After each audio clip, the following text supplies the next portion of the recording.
Hello everyone, इस video में हम पढ़ेंगे द हिंदू के एडिटोरियल का एक पोर्शन और सीखेंगे इसको हिंदी में ट्रांसलेट करना। और इस आर्टिकल में आपको बहुत सारे अच्छे अच्छे वर्ड्स मिलेंगे जो आपकी वोकेबुलरी को और बेहतर बनाएंगे। So let's start. Ending the tragedy. Tragedy का मतलब होता है दुखद घटना, त्रासदी जिसे कह सकते हैं। एंड का मतलब होता है किसी चीज को खत्म करना और यहाँ पे यूज किया गया है जेरंड फॉर्म और मतलब हो गया त्रासदी को खत्म करना है। मतलब कि राइटर ये अपना एक्सप्रेस कर रहे हैं कि ट्रेजेडी को खत्म करना है। ये एक्चुअली मणिपुर वाले ट्रेजेडी की बात हो रही है। सब हेडिंग है Manipur requires a leadership change for a political solution. Require का मतलब होता है किसी चीज की जरूरत होना, लीडरशिप का मतलब नेतृत्व और चेंज का मतलब बदलाव। सॉल्यूशन का मतलब होता है किसी चीज का हल या समाधान। पॉलिटिकल यानी कि राजनैतिक। यहाँ पे सब्जेक्ट है मणिपुर और रिक्वायर्स है इसका मेन वर्ब और ये लिखा गया है प्रेजेंट इंडेफिनिट में। और मतलब हो गया कि एक राजनैतिक समाधान के लिए मणिपुर को लीडरशिप चेंज यानी नेतृत्व में बदलाव की जरूरत है। आगे है द एडेज। एडेज का मतलब होता है कहावत या लोकोक्ति। अब यहाँ के इन्वर्टेड कॉमा से यहाँ तक उस लोकोक्ति को लिखा गया है। इंसैनिटी, इंसैनिटी मतलब मूर्खता, is doing the same thing over and over again and expecting different results. Results का मतलब होता है परिणाम, यहाँ पे है प्लूरल फॉर्म। डिफरेंट यानी कि अलग अलग परिणाम। एक्सपेक्ट का मतलब होता है किसी चीज की उम्मीद करना और यहाँ पे जो है ये जेरंड फॉर्म है। ओवर एंड ओवर अगेन का मतलब होता है बार बार। सेम थिंग यानी कि एक ही चीज और डूइंग का मतलब होता है करना, ये जेरंड यूज किया गया है। ये एक बहुत फेमस सा एडेज है और इसका मतलब होता है कि बार बार एक ही चीज करना और अलग अलग परिणामों की उम्मीद करना मूर्खता है। आगे है होल्ड्स ट्रू फॉर मणिपुर। अब ये यहाँ से कंटिन्यूएशन में आ गया, ये जो मेन क्लॉज हुआ ये उसके कंटिन्यूएशन में यहाँ से आ गया। और ये जो एक्सप्रेशन है होल्ड ट्रू मतलब कि किसी चीज का सही होना, सही लगना। यहाँ पे सब्जेक्ट है ये द एडेज, होल्ड्स है इसका मेन वर्ब और ये लिखा गया है प्रेजेंट इंडेफिनिट में। फॉर मणिपुर यानी कि मणिपुर के लिए। तो यहाँ तक मतलब हो गया ये लोकोक्ति, ये इंसैनिटी वाली लोकोक्ति की बात हो रही है, मणिपुर के लिए सही लगती है। आगे है it has been more than a year and a half. A year and A half मतलब 1.5 साल। यहाँ पे सब्जेक्ट है इट। एक्चुअली जब इट इस तरीके से यूज किया जाता है तो उसे डमी सब्जेक्ट कहते हैं। मतलब किसी स्पेसिफिक सब्जेक्ट के बदले में ये नहीं आया हुआ होता है, ये बस इंट्रोड्यूस करने के लिए इसको यूज किया जाता है। और यहाँ पे बीन है मेन वर्ब जो कि बी की थर्ड फॉर्म है। बी मतलब होना, हैज है और वर्ब की थर्ड फॉर्म है तो ये लिखा गया है प्रेजेंट परफेक्ट में। और मतलब हो गया कि ये 1.5 साल से ज्यादा हो गया सिंस जब से ethnic violence erupted between the Meitei and Kuki communities in the state। ethnic का मतलब होता है धर्म या संस्कृति से जिस चीज का संबंध हो और ethnic violence कहने का मतलब है जातीय हिंसा। erupt का मतलब होता है फूट पड़ना, मतलब किसी चीज का भड़क उठना।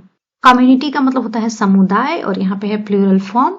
इस सेंटेंस में जो पार्ट सिंस से शुरू है वहां पे सब्जेक्ट हो गया ये वायलेंस या एथनिक वायलेंस और इरप्टेड है इसका मेन वर्ब और ये लिखा गया है पास्ट इंडेफिनिट में।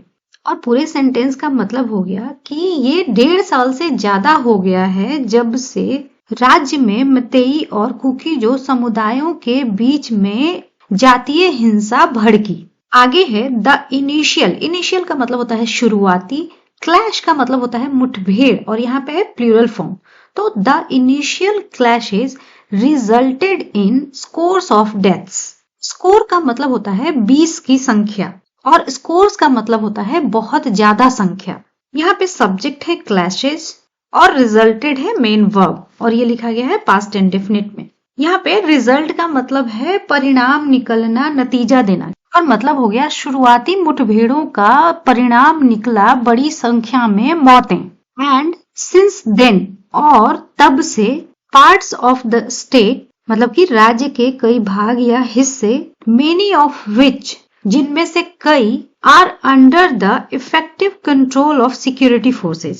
सिक्योरिटी फोर्सेज यानी कि सुरक्षा बल, कंट्रोल का मतलब नियंत्रण और इफेक्टिव कंट्रोल कहने का मतलब प्रभावी नियंत्रण। अब यहाँ के कॉमा से यहाँ के कॉमा तक जो बात लिखी गई वो एक एक्स्ट्रा इंफॉर्मेशन है। मेन क्लॉज कंटिन्यू होता है यहाँ से, ये स्टेट के बाद फिर यहाँ से कंटिन्यू होता है।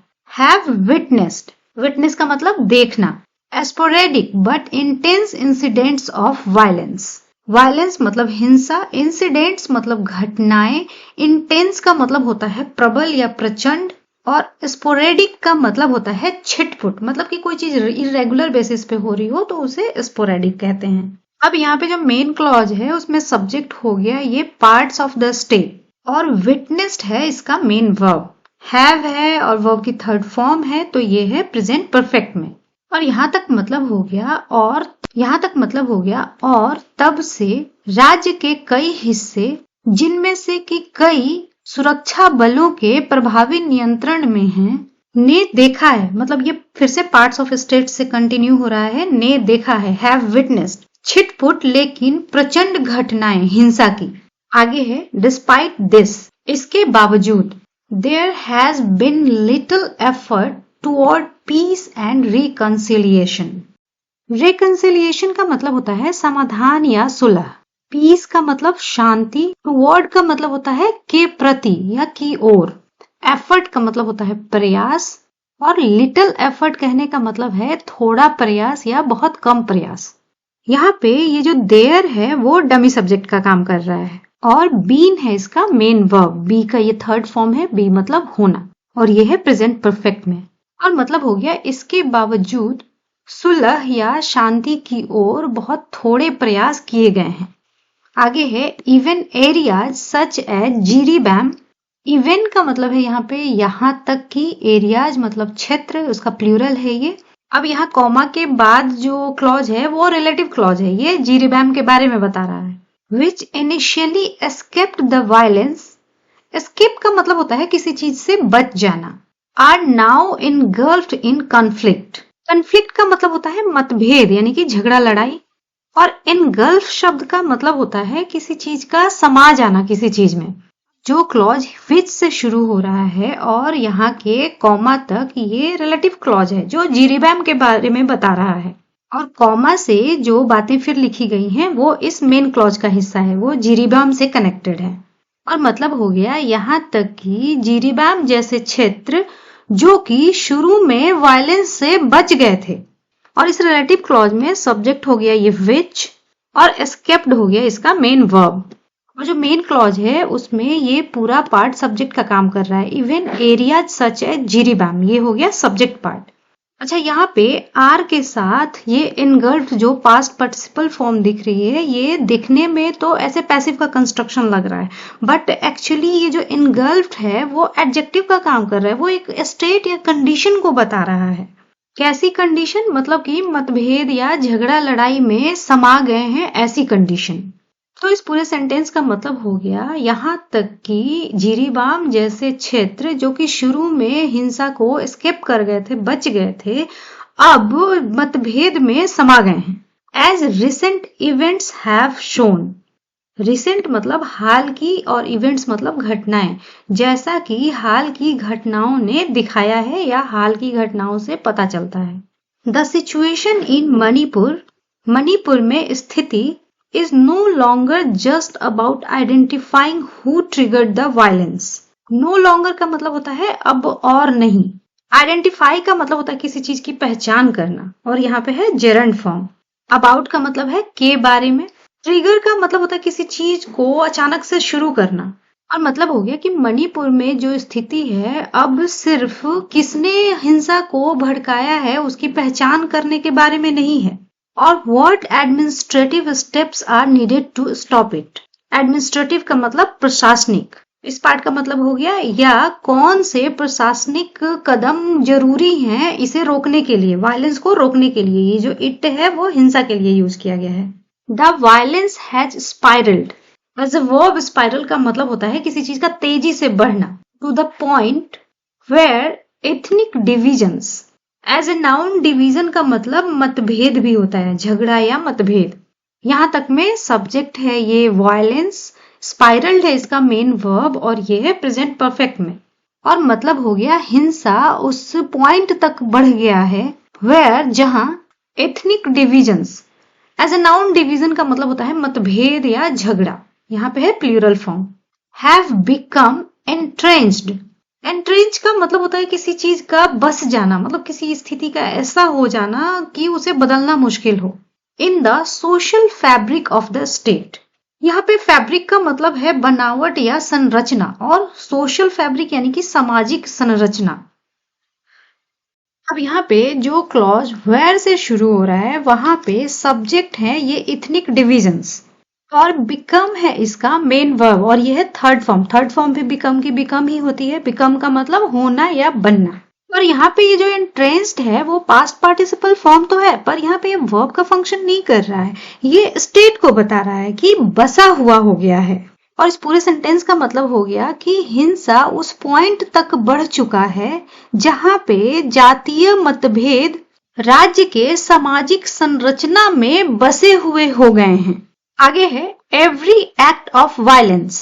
एक्ट का मतलब कृत्य या कारनामा, तो हिंसा का हर एक कारनामा नाउ यानी कि अब leads to call for retribution against entire communities from both the Meitei and Kuki Zo sides. अच्छा, ये जो एक्सप्रेशन है लीड टू का मतलब होता है किसी चीज का कारण बनना, किसी चीज में परिणत होना। और यहाँ पे ये जो कॉल है वो नाउन की तरह यूज किया गया है, जिसका मतलब है किसी चीज का निमंत्रण या मांग। रेट्रीब्यूशन का मतलब होता है बदला, प्रतिशोध। अगेंस्ट के खिलाफ, एंटायर यानी कि पूरी की पूरी, और कम्युनिटी का मतलब तो समुदाय होता है, यहाँ पे है प्लूरल फॉर्म। और इस सेंटेंस का मतलब हो गया कि हिंसा का हर एक एक्ट अब कारण बनता है पूरे के पूरे समुदायों के खिलाफ प्रतिशोध के मांग में या प्रतिशोध के निमंत्रण में, दोनों ही मितेई और कुकीजो साइड्स के। सेंस ये दे रहा है कि अब अगर हिंसा का एक भी कोई एक्ट होता है तो कुकी और मितेई जो दोनों ही साइड से ये मतलब बढ़ावा देता है, ये पूरे समुदाय के खिलाफ हिंसा को बढ़ावा देता है, हिंसा को निमंत्रण देता है। यहाँ पे सब्जेक्ट है ये every act of violence, lead है इसका मेन वर्ब, और ये है प्रेजेंट इंडेफिनिट में। आगे है आर्म्ड नॉन स्टेट एक्टर्स।